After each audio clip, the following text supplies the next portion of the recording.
Hello students, this is Akhilesh Kumar and you are watching my channel Smart English with Akhilesh sir. And today video lecture I am going to discuss about the high school chapters, the first flight, chapter 7, the Olympus of India. This chapter has 3 parts.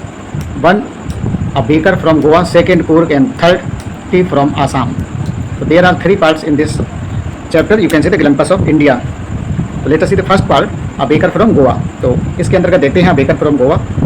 Goa की non by जो है, जो कि लिखा गया है ल्यूसियो Rodrigues. तो यहाँ देखते हैं अबाउट द ऑथर के बारे में, लेखक के बारे में देखते हैं. तो Lucio Rodrigues 1973 was a great Konkani essayist. ये कैसे थे? बहुत प्रसिद्ध कोंकणी एसिस्ट निबंधकार थे. कोंकणी ग्रेट कोंकणी भाषा के, मैंने कोंकणी भाषा के निबंधकार थे. He wrote several articles in English. उन्होंने इंग्लिश में कई आर्टिकल्स लिखे हैं एंड कोंकणी और कोंकणी भाषा में लिखे हैं. टू वेरियस पीरियडिकल्स, विभिन्न विभिन्न समय में, विभिन्न पीरियड्स में उन्होंने इंग्लिश के और कोंकणी भाषा के आर्टिकल और मैगजीन्स लिखे हैं and magazines. He served as the visiting professor. और उन्होंने अपनी सेवा एक प्रोफेसर के रूप में दी, एक विजिटिंग प्रोफेसर के रूप में दी. ऑफ फोक क्लब के बारे में. एट मैनी यूनिवर्सिटी, बहुत सी विभिन्न विश्वविद्यालयों में एक विजिटिंग प्रोफेसर के भांति उन्होंने कार्य किया. And also as a professor of English, और वो अंग्रेजी भाषा के प्रोफेसर के रूप में नियुक्त बने रहे. इन मुंबई एंड गोवा, मुंबई और गोवा के मध्य में वो इंग्लिश भाषा के प्रोफेसर के रूप में कार्य करते रहे हैं. तो इस प्रकार से हमारा जो ऑथर है उसके बारे में यहाँ पे बताया गया है. आगे देखते हैं about the lesson.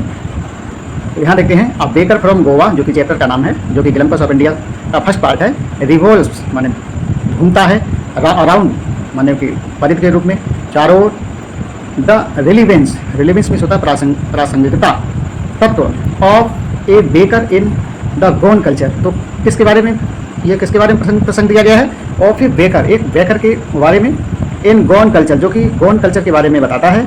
Which dates back to the time when Portuguese rule over the city of Goa. ये तब उस समय की बात है जब पुर्तगाली लोग का शासन गोवा में हुआ करता था. द पोर्तुगीज में हैव लेफ्ट. अब वो जो पुर्तगाली हैं वो अब चले गए हैं. बट द ब्रेड मेकर्स, लेकिन जो ब्रेड बनाने वाले कंटिन्यू, वो अभी भी अपने धंधे को कंटिन्यू किए हुए हैं. To have an inevitable stature, माने कि उस धंधे को अपना कंटिन्यू किए हुए हैं. और एन इविटेबल का मतलब होता है अनिवार्य. स्टेचर मीन्स होता है संरचना, माने उस व्यापार में, उस धंधे को वो अनिवार्य रूप से कंटिन्यू किए हुए हैं, जिसमें कोई उनको दिक्कत नहीं आ रही है. इन दिस स्टोरी, और इस कहानी में बताया जा रहा है, द ऑथर रिकॉल्स, जो ऑथर हैं वो रिकॉल्स करते हैं, याद करते हैं कि चाइल्डहुड, अपने बचपन के बारे में, अपने बचपन के दिनों को. एंड देयर एक्साइटमेंट, और उस समय की जो उत्तेजना के बारे में. ऑन सीइंग द बेकर, उस समय उन बेकर को देख करके उनके अंदर जो उत्तेजना थी वो जागृत हो जाती थी, एक्साइटमेंट बढ़ जाता था. दे वर इंथुसियास्टिक मीन्स होता है उत्साहित. They were enthusiastic to the point that they would run to him, मतलब वो इतने ज़्यादा उत्साह से भर जाते थे. टू द पॉइंट, उस समय, that they would run to him, कि वो शीघ्र ही उनकी तरफ भागते थे.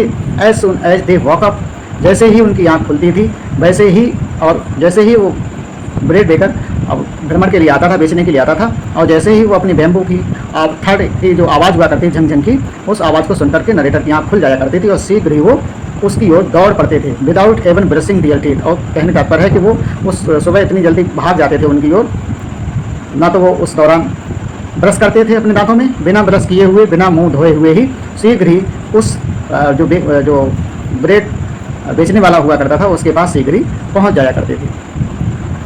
और इसके बाद देखते हैं फ्रेंड्स, सेकंड पार्ट है कूर्ग, जो कि लोकेश एब्रोल के द्वारा लिखा गया है. तो यहाँ देखते हैं about the author. Lokesh Abrol और doctor Lokesh Abrol is doctor, इनका जो पेशा है वो डॉक्टर है. ट्रैवलर, भ्रमण करता है. And social entrepreneur, social entrepreneur का मतलब होता है सामाजिक कार्य करने में जोखिम रखने वाला. यस. हु लव्स इंडिया, जो भारत पर से प्रेम करते थे. एंड लाइक्स, और पसंद करते थे. राइटिंग अबाउट डिफरेंट प्लेसेस, और विभिन्न प्रकार के स्थानों के बारे में लिखने में उनको बहुत बड़ा शौक था. ही विजिटेड इन इंडिया, उन्होंने भारत में भ्रमण किया. अबाउट कूर्ग, माने कूर्ग नामक स्थान में उन्होंने भ्रमण किया. कूर्ग क्या है? तो कूर्ग इज इन कर्नाटका. कूर्ग जो है वो कर्नाटक में है. And is famous for coffee, और यह स्थान जो है वो कॉफ़ी के लिए बहुत प्रसिद्ध है. रेन फॉरेस्ट, वर्षा वन के लिए प्रसिद्ध है. एंड स्पाइसेस, और मसालों के लिए प्रसिद्ध है. इट लाइज जियोग्राफिकली बिटवीन, और ये कहाँ पे इसका भौगोलिक क्षेत्रफल है, कहाँ पे भौगोलिक दृष्टि से ये कहाँ पर है स्थान? तो बिटवीन मैसूर एंड मैंगलोर, ये मैसूर और मैंगलोर के मध्य का जो क्षेत्र है उसको कूर्ग के नाम से जाना जाता है. आगे देते हैं, the lesson gives us a beautiful insight of the smallest district of Karnataka. The lesson, ये जो लेसन है, गिफ्ट देता है अस, हम लोगों को, अ ब्यूटीफुल इंसाइट, एक सुंदर सी अंतर्दृष्टि, ऑफ द स्मॉलेस्ट डिस्ट्रिक्ट, सबसे छोटा जो जिला है कर्नाटका, कर्नाटका का, एंड इट्स पीपल, और इसके जो लोग हैं इसके बारे में बताता है। द प्लेस, उस स्थान के बारे में, हैज़ एन अमेजिंग वीदर, जहाँ पे जो वीदर है, मौसम है, बहुत ही अद्भुत है। थ्रू आउट द ईयर, पूरे ही साल जो मौसम रहता है वो बहुत ही आश्चर्य से युक्त रहता है। With enough rain during the monsoon season, माने कि उस दौरान मानसून सीजन में वो वर्षा भी होती है, क्योंकि यहाँ पे रेन फॉरेस्ट हैं, वर्षा को लाने वाले वन हैं, कहने का तात्पर्य है through out the year with enough rain during the monsoon season. Clear? तो इस सीजन में बारिश का खूब आनंद उठाया जाता है, बारिश खूब होती है। द पीपल ऑफ कूर, माने कि जो कूर के लोग हैं, आर नन, जिनको जाना जाता है, to be one of the bravest, उनकी बहादुरी के लिए उनको जाना जाता है। कॉफ़ी, आगे देखते हैं, वन ऑफ द ब्रेवेस्ट, आगे देखते हैं, coffee is the main crop, और वहाँ उस क्षेत्र में, मतलब कूर्ग में, कॉफ़ी जो है वो मुख्य फसल के रूप में जानी जाती है, ग्रोन उगाई जाती है। इन दिस रेन रीजन, इस क्षेत्र में, मतलब इस क्षेत्र में कॉफ़ी का उत्पादन जो होता है वो अधिक मात्रा में होता है। A variety of animals can be found here while the place is surrounded by beautiful Brahmagiri hills. तो यहाँ देखते हैं, अ वैरायटी ऑफ एनिमल्स, एक वैरायटी ऑफ एनिमल्स, जानवरों की, कैन बी फाउंड, पाई जाती है, हियर, यहाँ पे, while the place is surrounded, जबकि जो ये प्लेस है ये सराउंडेड है, घिरा हुआ है, by the beautiful Brahmagiri hills. तो ब्रह्मगिरी हिल्स के चारों ओर ये सराउंडेड मीन्स घिरा हुआ है। आइलैंड्स माने द्वीप समूह है। एंड टिबेटन सेटलमेंट्स, और टिबेटन सेटलमेंट का भी नज़ारा देखने को मिलता है। अगला पार्ट देखते हैं, part 3, tea from Assam, Anup Kumar Dutta जो कि इसके राइटर हैं। तो यहाँ पर भी देख लेते हैं अबाउट द ऑथर। तो अनूप कुमार दत्ता जो हैं, इज एन इंडियन राइटर, वो एक भारतीय लेखक हैं, एंड जर्नलिस्ट, और वो अखबार के लिए भी काम करते हैं। फ्रॉम गुवाहाटी, जो कि अपने भारत देश गुवाहाटी से बिलोंग करते हैं, जो कि आसाम में पड़ता है। ही हैज़ रिटन 16 बुक्स, उन्होंने 16 किताबों को लिखा है। फॉर एडल्ट, इनके लिए, वयस्कों के लिए। एंड 17 एडवेंचरस, और जो 17 बुक्स लिखी हैं वो साहस पर हैं। नॉवेल्स, उपन्यास के बारे में हैं। एडवेंचरस नॉवेल्स माने कि 17 जो किताबें लिखी गई हैं वो साहस के उपन्यास के बारे में लिखी गई हैं। फॉर यंग पीपल, और वो छोटे बच्चों के लिए लिखी गई हैं। इन 2014 में ही वॉज अवार्डेड, उनको प्रदान किया गया the life time achievement honour, उनको लाइफ टाइम अवार्ड से नवाजा गया। Honour by association of writers, किसके द्वारा? Association of writers and illustrators, illustrator means अनुवाद करने वाले। फॉर चाइल्ड, किसके लिए? बच्चों के लिए। और कहाँ पे किया गया? न्यू दिल्ली, यानी तात्पर्य नई दिल्ली में।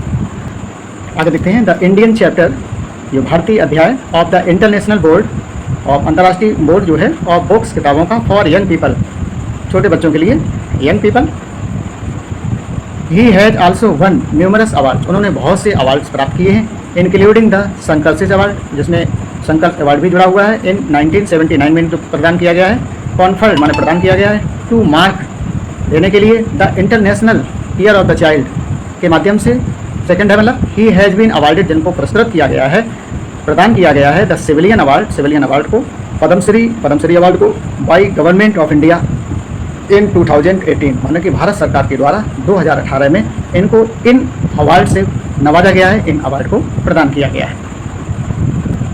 देखते हैं अबाउट द लेसन, क्या बताया गया है इस लेसन में, संक्षिप्त में देखते हैं। The lesson is about 2 friends, मतलब इस पाठ में 2 मित्रों की कहानी बताई जा रही है। प्रांजल, एक मित्र का नाम प्रांजल है, and second is Rajveer, who are travelling, जो कि भ्रमण कर रहे हैं, टू प्रांजल से होम टाउन, प्रांजल के होम टाउन में जा रहे हैं, मतलब उसके क्षेत्र में जा रहे हैं, होम टाउन में जा रहे हैं, आसाम, जो कि आसाम में है। फॉर द समर वैकेशन, ग्रीष्म ऋतु की छुट्टी में प्रांजल के होम टाउन में ये लोग जा रहे हैं। कौन जा रहा है?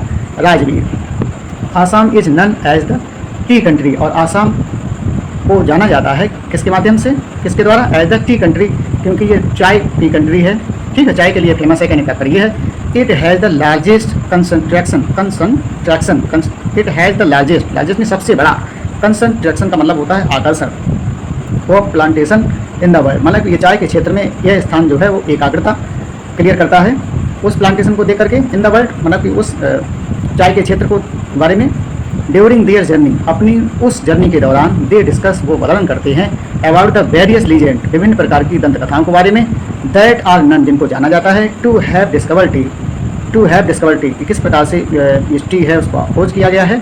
द स्टोरी टेलर्स, ये कहानी हमें बताती है, about the popularity of T, कि टी जो थी वो किस प्रकार से पॉपुलर हो गई, प्रसिद्ध हो गई, एज ए बीवरेज, एक पेय पदार्थ के रूप में। अब इन तीनों भागों का हम यहाँ देखने वाले हैं मीनिंग, और इसके बाद इनसे रिलेटेड जो शॉर्ट आंसर है, लॉन्ग आंसर है, या जो इनके MCQs हैं वो इसी वीडियो में देखने वाले हैं। तो फ्रेंड्स यहाँ देखते हैं इसके मीनिंग, और इस प्रकार से इसमें सारा कुछ लिखा गया है। आप इसको पढ़ करके लिख सकते हैं। मैं यहाँ पढ़ के नहीं बताऊँगा क्योंकि हमारा वीडियो है वो थोड़ा लॉन्ग हो रहा है, और मैं सोच रहा हूँ कि इसको कम समय में दे दिया जाए आपको। तो यहाँ तक इसके मीनिंग है। इसके बाद देखते हैं सेकेंड पार्ट यहाँ देखते हैं इसका पूर्व का, यहाँ देखते हैं इसके मीनिंग, और इसके बाद थर्ड पार्ट के। इस प्रकार से यहाँ इसके मीनिंग समाप्त हो रहे हैं। अब इसके देखते हैं शॉर्ट आंसर। यहाँ देखते हैं how did the baker make his entry. Baker अपना आगमन किस प्रकार किया, तो आप देखते हैं the baker made his entry with the jingling sound के द्वारा किया, और फिर स्पेशली मेड बैम्बू स्टिक, जो कि उसके बैम्बू स्टिक में उस प्रकार की साउंड उत्पन्न होती थी। His one hand supported the basket, एक हाथ से डलिया पकड़ते थे, ऑन हिज हेड, और जो उनके सिर पे हुआ करती थी, and the other hand band the bamboo, और दूसरे हाथ से उस बांस को पकड़ते थे। ऑन द ग्राउंड, जो झटके के साथ जमीन पे पटकते थे। It was like a musical entry to get others attention, इस प्रकार से उनकी जो म्यूजिकल एंट्री होती थी वो दूसरे लोगों को सावधान करती थी। क्वेश्चन सेकंड देखते हैं what did the baker do first when he reached a house. Baker किसी घर पर पहुंचकर सबसे पहले क्या करता था, तो once the baker reached a house, जैसे वो घर पहुंचता था, he would first greet the lady को ग्रीट करता था, मतलब वेलकम करता था, ऑफ द हाउस, उस घर की, बाई सेइंग गुड मॉर्निंग कहता था। He would then place the basket of the vertical bamboo, और सीधे फिर वो अपने बैम्बू को सीधा मतलब रख करके उस पर वर्टिकल मतलब जो एकदम लंबवत रूप में अपना बैम्बू रख देता था, पटक देता था, और उसके ऊपर डलिया रख देता था। Deliver the loaves to the servant, और नौकर को जो लॉक्स होते थे या ब्रेड होते थे उनको प्रदान करता था। आगे देखते हैं why was baker's furnace essential in a traditional Goan village. गांव के एक पारंपरिक गोवा के एक पारंपरिक गांव में बेकर की भट्टी क्यों अनिवार्य होती थी, तो आप देखते हैं the baker's furnace was essential, बहुत आवश्यक थी इन ए ट्रेडिशनल गॉन, पारंपरिक गॉन विलेज में, because different kinds of bread, मतलब विभिन्न प्रकार की जो ब्रेड थी वर रिक्वायर्ड, जिनकी जरूरत होती थी फॉर डिफरेंट ओकेजन, विभिन्न अवसरों के लिए। मैरिज गिफ्ट्स आर मीनिंगलेस, और जो मैरिज गिफ्ट हुआ करते थे वो बिना अर्थ के होते थे, मीनिंगलेस होते थे। विदाउट द स्वीट ब्रेड, बिना स्वीट ब्रेड के अन्य जितने भी मैरिज के गिफ्ट होते थे वो जीरो होते थे, उनका कोई महत्व नहीं होता था। नन एज बॉल, जिनको बॉल के रूप में जाना जाता था। The lady of the house must prepare sandwich, और the lady of the house घर की जो महिला हुआ करती थी, मस्ट प्रिपेयर, जिनको बनाना ही होता था, सैंडविच बनाना होता था। On the occasion of her daughter से इंगेजमेंट, जब भी उन डॉटर की इंगेजमेंट होती थी उस दौरान उनको इस प्रकार से स्वीट जो ब्रेड थे बनाने पड़ते थे। Cakes and bolinhas are essential, मतलब cakes and bolinhas are essential, ये बहुत आवश्यक हुआ करते थे। और क्रिसमस माने क्रिसमस पर्व के लिए, as well as other festival, और इसके साथ ही साथ अन्य त्योहारों के लिए, अन्य फेस्टिवल के लिए भी इनकी बहुत ज़रूरत होती थी। नंबर 4 देखते हैं कि describe the dress of the baker. Baker की पोशाक का वर्णन करें, तो the baker had a peculiar dress, उनकी जो ड्रेस थी विचित्र हुआ करती थी। अर्लियर ननर, जिनको पूर्वक पहले जाना जाता था, एज द कवाई के नाम से जाना जाता था। It was a one piece long frock, one piece एक पीस हुआ करता था। लॉन्ग फ्रॉक लंबा फ्रॉक की भांति, reaching down to the knee, मतलब घुटनों के नीचे तक होता था। दे आल्सो वॉर शर्ट, वो शर्ट पहना करते थे, एंड ट्राउजर्स पैजामा पहना करते थे। बीच वर शॉल्टर, जो छोटा हुआ करता था। दैन फुल लेंथ, मतलब फुल लेंथ से थोड़ा छोटा हुआ करता था। वन सेंड लॉन्गर, और आगे बताया था वन सेंड लॉन्गर, और जो कि लंबा होता था। देन हाफ पैंट, मतलब हाफ पैंट से थोड़ा लंबा होता था। इस प्रकार से उनका पहनावा हुआ करता था। और इस प्रकार से देखते हैं नंबर 5 क्या है, पाव रोटी। ये baking was indeed a profitable profession, elaborate how. तो पाव रोटी बनाना वास्तव में लाभदायक पैसा था, समझाइए कैसे था भाई। तो आप देखते हैं बेकिंग वाज प्रॉफिटेबल प्रोफेशन, ये वास्तव में बड़ा मुनाफे का व्यवसाय था। इन द ओल्ड एज, प्राचीन दिनों में। As baker was essential part of the Portuguese tradition in Goa, was essential part, क्योंकि इनका आवश्यक जो पार्ट रोल हुआ करता था ऑफ द पोर्तुगीज, उस पोर्तुगीज क्षेत्र में। और द पोर्तुगीज माने पुर्तगाली ट्रेडिशन इन गोवा, मतलब पुर्तगालीज की जो ट्रेडिशन थी उस परंपरा में इन गोवा क्षेत्र में। ही बैक्ड, वो सेका करते थे, ब्रेड्स माने रोटियों को, फॉर एवरी ओकेजन, माने हर उत्सवों के लिए वो हर पर तैयार रहते थे। So a baker and his family, इस प्रकार से बेकर और उनकी जो फैमिली थी, नेवर स्टार्व, कभी भूख नहीं मरती थी। इवन देयर सर्वेंट्स, और यहाँ तक कि उनके जो नौकर थे, लुक्ड हैप्पी, वो प्रसन्न दिखाई देते थे। एंड प्रॉस्परस, और बहुत ही समृद्ध दिखाई पड़ते थे। नंबर 6 देखते हैं what are the main preparation for the bakers of Goa. Goa के बेकर्स की मुख्य तैयारियाँ क्या होती थी, तो bakery products have importance in the culture and tradition of Goa, माने बेकरी जो थी वो प्रोडक्ट्स उत्पन्न करती थी। हैव इंपॉर्टेंस मतलब बहुत महत्व रखती थी इन द कल्चर, उस संस्कृति में, एंड ट्रेडिशन उस परंपरा में, और गोवा की। बोल और स्वीट ब्रेड, मतलब बोल को स्वीट ब्रेड भी कहते थे। As a part of marriage, ये मैरिज का एक पार्ट हुआ करता था। गिफ्ट्स उपहार हुआ करता था, केक्स हुआ करता था। And bolinhas of the coconut cookies, मतलब कोकोनट कुकीज आर ईटन, जो कि खाई जाती है एट एवरी फेस्टिवल, हर मतलब फेस्टिवल त्यौहार में। And the lady of the house, और घर की जो महिलाएं हुआ करती थी प्रिपेयर्स तैयार किया करती थी। सैंडविच तैयार किया करती थी। At the daughter's engagement, daughter की इंगेजमेंट होती थी तब वो ऐसा ब्रेड तैयार किया करती थी। और यहाँ देखते हैं नंबर 7 कि when were sweet and snacks prepare on special occasion, कि विशेष अवसरों पर मिठाई और नाश्ता कब बनाया जाता था। तो द स्वीट एंड स्नैक्स मतलब जो स्नैक्स और स्वीट जो थी इंक्लूडिंग जो जुड़ी हुई थी बॉल, माने स्वीट ब्रेड को ही बॉल बोला जाता है, ब्रेड्स उस रोट नॉन बाई को केक्स केक के रूप में, एंड बॉलिन हाउस और बॉलिन हाउस के रूप में बर प्रिपेयर जो कि तैयार किए जाते थे बाई द बेकर, उस बेकर के द्वारा ऑन स्पेशल ओकेजन और विशेष उत्सवों पर, विशेष पर्वों पर। और इसके बाद देखते हैं फ्रेंड्स लॉन्ग आंसर इसका जो है वो लॉन्ग आंसर हम जो है उसकी हिंदी नहीं बताएंगे क्योंकि आप उसको पढ़ करके ही समझ सकते हैं और लिख सकते हैं, क्योंकि हमारा वीडियो जो है थोड़ा लंबा हो रहा है और इस प्रकार से इस एक ही वीडियो में आप सारा कुछ देखने वाले हैं। तो यहाँ देखते हैं लॉन्ग आंसर टाइप क्वेश्चन जो दिया गया है, write a character sketch of traditional बॉन बेकर, गोवा के पारंपरिक पाव रोटी बनाने वाले का चरित्र लिखिए। तो यहाँ पे आप तुरंत देख सकते हैं और उसको पढ़कर लिख सकते हैं। अगर कोई दिक्कत होती है तो कमेंट बॉक्स में जरूर पूछ लें और इस प्रकार से आप इसको लिख सकते हैं। यहाँ पे आपको क्लियर ड्रेस और इसके बाद यहाँ पे देखते हैं polite nature, friend and companion of children, happy and prosperous. और इसके बाद यहाँ पे इसका है कंक्लूजन है। यहाँ देखते हैं मल्टीपल चॉइस क्वेश्चन जो है एमसीक्यू। तो who were left Goa a long time एगो, हु वर लेफ्ट किसने छोड़ दिया था गोवा को अ लॉन्ग टाइम एगो, बहुत लंबे समय पहले। तो यहाँ पे होगा पुर्तगालियों ने, ठीक है। सेकंड देखते हैं, सेकंड क्या है देखते हैं, who are still exist in Goa. तो क्या है यहाँ पे आंसर इसका देखेंगे, इसका बी ऑप्शन हो जाएगा the traditional bakers and their furnace. तो ये इसका आंसर बन जाएगा, यहाँ पे आंसर दिया भी गया है तो इस प्रकार आप देख सकते हैं। क्वेश्चन नंबर 3 देखते हैं, what sound can still be heard in some places in Goa, कौन सी आवाज़ को सुना जा सकता था। तो आप देख सकते हैं यहाँ पे ऑप्शन ए हो जाएगा the sound of baker's bamboo, bakers मतलब उस बेकर्सिस के बैम्बू की साउंड को सुना जा सकता था जो कि झनझन की आवाज़ करता था, the sound of baker's bamboo. Question number 4 देखते हैं, bakers are also known as, किस नाम से जाना जाता था उनको। तो यहाँ पे पडेर के नाम से उनको जाना जाता था, जैसा कि लेसन में आया है। इसके बाद देखते हैं क्वेश्चन नंबर 5। क्वेश्चन नंबर 5 देखते हैं, which one of the following task is done by bakers. तो आप देख सकते हैं इसका आंसर हो जाएगा बेक द लॉक्स। तो ये इसका आंसर हो जाएगा। यहाँ देखते हैं, during our childhood in Goa the baker used to be our friend companion and, तो यहाँ हो गया गाइड, ये इसका आंसर हो जाएगा, बी ऑप्शन सही है। नंबर 7 देखते हैं, how is the traditional baker recognised. तो यहाँ पे हो जाएगा इसका आंसर हो जाएगा विद द थर्ड and jingle of the bamboo. तो ये इसका फर्स्ट ऑप्शन क्लियर है यहाँ पे। तो ये इसका क्या बन जाएगा, यहाँ पे इसका आंसर बन जाएगा। क्वेश्चन नंबर 8 देखते हैं, द ऑथर इज। तो ऑथर क्या है, तो यहाँ पे आप डालते हैं नॉस्टैल्जिक, अपनी बीती हुई बातों को, बीते समय को याद करना। व्हेन ही सेज loaves for the elders and the bangles for the children. तो यहाँ पे हो जाएगा नॉस्टैल्जिक, ठीक है, रिमेंबर ऑफ पास्ट। तो ये हो जाएगा। इसके बाद देखते हैं क्वेश्चन नंबर 9 क्या है। तो क्वेश्चन नंबर 9 में आप देखते हैं, what did the children eat विक्टी। तो क्या खाते थे, तो हो जाएगा bread bangles made of bread. तो ये इसका आंसर हो जाएगा bread bangles made of bread. Question number 10 देखते हैं, मैरिजेस और any festival were incomplete without.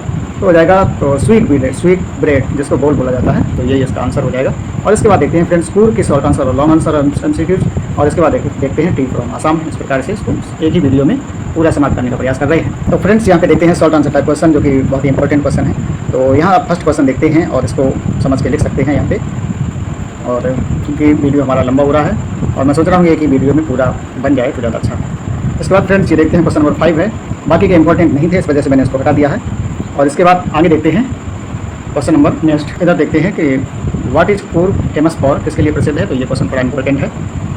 Long answer में एक क्वेश्चन ही पर्याप्त है, इसको आप देख सकते हैं इस प्रकार से। अब देखते हैं इसके एमसीक्यूज। देखते हैं यहाँ पे मल्टीपल चॉइस क्वेश्चन के अंतर्गत, which is the smallest district of Karnataka. तो कर्नाटका का कौन सा छोटा जिला है। तो यहाँ इसका आंसर हो जाएगा कूर्ग। ये इसका कर्नाटका सबसे छोटा जिला है। क्वेश्चन सेकंड देखते हैं, which is a piece of heaven situated in the mid way between Mysore and the coastal town of the Mangalore. तो इसका आंसर हो जाएगा कूर्ग। थर्ड देखते हैं, the season of joy commences from September and continues till March, the given live suggest that. तो इसका answer हो जाएगा ए एंड सी। तो ए हो जाएगा September to March is the best time to visit Coorg, और सी इसका हो जाएगा Coorg becomes even more beautiful between September and March. ये इसका करेक्ट आंसर है। इसके बाद देखते हैं क्वेश्चन नंबर 4। नंबर 4 क्या है, तो in which month of weather is pleasant in Coorg and smell for coffee is all around. तो यहाँ पर हो जाएगा ऑप्शन हो जाएगा सेप्टेम्बर टू मार्च, मतलब सेप्टेम्बर से मार्च के महीने में आप जाएंगे तो वहाँ पे ज़्यादा आपको सुख मिलेगा। क्वेश्चन नंबर 5 देखते हैं, which tradition so that Coorgi culture is distinct from Hindu main streams. तो यहाँ पे हो जाएगा तो martial tradition, marriage, religious, all of these. तो यहाँ पे इसका आंसर हो जाएगा ऑल ऑफ दीज, और ऑल ऑफ दीज को आपको लिखना है पूरा। नेक्स्ट देखते हैं क्वेश्चन नंबर 6 देखते हैं, हु वाज कोडावस, तो यहाँ पे आंसर इसका हो जाएगा रेजिडेंट्स ऑफ कूर्ग, जो कूर्ग के जो रेजिडेंट्स थे उनको कोडावस बोला जाता था। नंबर 7 देखते हैं, the Kodavas wear a long black coat with an embroidered waist belt known as, क्या उसको बोला जाता है? तो उसको बोला जाता है कुपिया, तो ये इसका आंसर बन जाएगा कुपिया जिसको बोला जाता है। और नंबर 8 देखते हैं, the main crop of Coorg is, Coorg की मुख्य फसल क्या है? तो यहाँ पे इसका आंसर हो जाएगा कॉफ़ी है।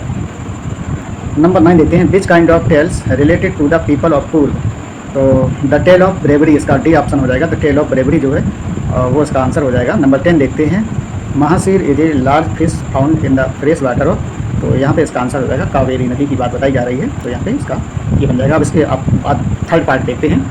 यहाँ फर्स्ट क्वेश्चन देखते हैं, where were Rajvir and Pranjal going, why was Pranjal से फादर देयर, तो राजवीर और प्रांजल कहाँ जा रहे थे? प्रांजल के पिता वहाँ क्यों थे? तो आप इस प्रकार से इसको लिख सकते हैं, क्योंकि मैं इसको नहीं बताऊंगा क्योंकि हमारा वीडियो थोड़ा लंबा हो रहा है, बार बार मैं इस बात को बता रहा हूँ। सेकंड क्वेश्चन देखते हैं यहाँ पे, what did Rajveer see while looking outside from the train, तो क्या उसको दिखाई दिया? तो देखते तो फ्रेंड्स यहाँ पे देखते हैं, ये इसका आंसर है, यहाँ पे क्या क्या उसने देखा था सारा कुछ लिखा हुआ है। और इसके बाद देखते हैं नेक्स्ट क्वेश्चन जो इंपॉर्टेंट है उसी को देखते हैं, इस क्वेश्चन को देख सकते हैं और उसके बाद देखते हैं नेक्स्ट क्वेश्चन। क्वेश्चन नंबर 5 देखते हैं, ये थोड़ा ठीक है एग्जाम की दृष्टि से फ्रेंड्स। इसके बाद देखते हैं इसका लॉन्ग आंसर जो है, प्रांजल के चरित्र का वर्णन कीजिए, तो डिस्क्राइब द कैरेक्टर प्रांजल, तो इस प्रकार से इसको इस प्रकार देख सकते हैं और इसको अपनी कॉपी में लिख सकते हैं। इस प्रकार से हेडिंग डाल के आपको बोर्ड परीक्षा में लिखना है ताकि आपको अच्छे अंक प्राप्त करें। और इसके बाद ये क्वेश्चन और है, ये भी थोड़ा ठीक लग रहा है, right the characters of Rajveer, तो यहाँ पे राजवीर का चरित्र करना है, तो इसको भी आप देख सकते हैं। इस प्रकार से आप इसको लिखें हेडिंग डाल करके, और मुझे लगता है इस प्रकार से यदि आप लॉन्ग आंसर लिखते हैं तो आपका जो अंक होगा वो बहुत ही हैंडसम अंक आपको प्राप्त होने वाला है। यहाँ देखते हैं मल्टीपल चॉइस क्वेश्चन हैं जिसके अंतर्गत, तो who has invited his friend Rajveer to visit his home in Assam, तो किसने इन्वाइटेड किया था राजवीर को टू विजिट हिज होम, तो इसका आंसर हो जाएगा प्रांजल। सेकंड क्वेश्चन देखते हैं, who was excited to see, who was excited, कौन उत्साहित था to see the tea plantation of Assam, Assam की उन टी प्लांटेशन को देखकर कौन उत्साहित था, तो इसका आंसर हो जाएगा राजवीर। क्वेश्चन नंबर 3 देखते हैं, हु वाज द मैनेजर, यहाँ पे मैनेजर की बात बताई गई है, ए और MANAGER of the tea garden in upper Assam, तो इसका आंसर हो जाएगा कौन वो मैनेजर था उस टी गार्डन का, तो इसका आंसर हो जाएगा मिस्टर बरुआ, तो यहाँ पे इसका आंसर हो जाएगा सी वाला करेक्ट हो जाएगा। आगे देखते हैं, who were Pranjal and Rajveer, तो इसका आंसर हो जाएगा प्रांजल और राजवीर क्या थे, तो ये क्लासमेट थे, एक ही कक्षा में पढ़ने वाले 2 विद्यार्थी थे। अगला देखते हैं, 5 Pranjal and Rajvir were travelling to Assam by, किसके द्वारा वो यात्रा कर रहे थे, तो इसका आंसर बन जाएगा ट्रेन के माध्यम से वो यात्रा कर रहे थे। क्वेश्चन नंबर 6 देते हैं, in Europe tea was drunk as more of a, तो इसका आंसर हो जाएगा मेडिसिन और बीवरेज, दवाई या पेय पदार्थ के रूप में इसका आंसर हो जाएगा medicine beverage, option A. Number 7 देखते हैं, यहाँ पे नंबर 7 देखते हैं, who told Pranjal that over 80 crore cups of T drunk every day around the world, पूरे संसार में जितने कप की बात बताई जा रही है कि पिए जाते हैं, तो ये कौन बताता है, तो ये बताता है राजवीर, जिसको बताता है प्रांजल को। क्वेश्चन नंबर 8 देखते हैं, तो according to Rajveer which is very popular drink, तो राजवीर के अनुसार कौन सा सबसे पॉपुलर ड्रिंक है, तो इसका आंसर हो जाएगा टी, क्योंकि घर घरों में टी का बड़ा महत्व है और सुबह होती है वो टी से ही होती है। और देखते हैं question number 9, who gave way to tea bushes, तो इसका आंसर हो जाएगा द सॉफ्ट राइस फील्ड्स, ये इसका आंसर हो जाएगा। और नेक्स्ट देखते हैं, तो who was fascinated by the best stretch of the T bushes, तो हु वाज फैसिनेटेड, कौन उसकी तरफ आकर्षित हो गया था, तो इसका आंसर हो जाएगा राजवीर। तो फ्रेंड्स आज के इस वीडियो लेक्चर में मैंने तीनों पार्ट कवर किए हैं, और मुझे लगता है कि यदि आपको कहीं समस्या है तो आप कमेंट बॉक्स में कमेंट करके जरूर पूछ लें, और यदि आपको ये सब अच्छा लग रहा है तो चैनल को ज़्यादा से ज़्यादा लाइक करें, शेयर करें, सब्सक्राइब करें। आपका दिन मंगलमय हो इसी कामना के साथ, थैंक यू वेरी मच।